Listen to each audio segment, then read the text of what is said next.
Broers en susters, ons het teen God gesondig, ons het gedoen wat verkeerd is in sy oë.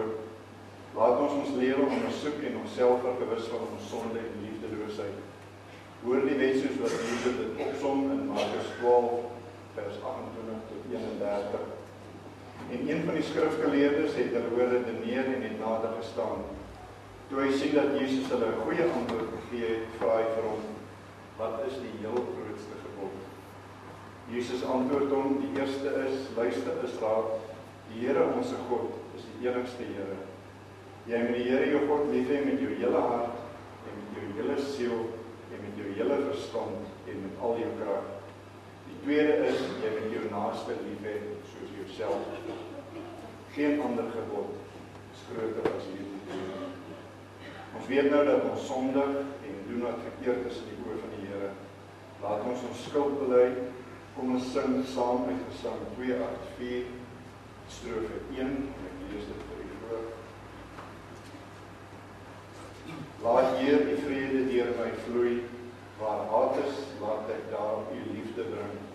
Laat ek in pyn en smart vertroostend wees, en krag gee deur geloof in u woorde en wil volg.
Wat saam met die Vader en die Seun aanbid en verheerlik moet word, wat gespreek het deur die heilige profete.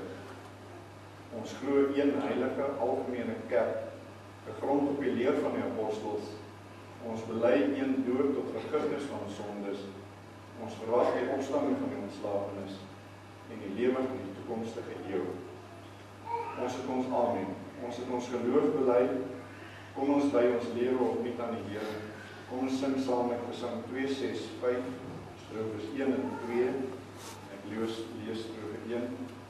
Enigste Here, enkele wese, ons glo in U met ons hele hart. Heerlik bely ons, vryheid getuig ons, U is vir ewig God en Heer. Psalm 265, strofe 1 en 2.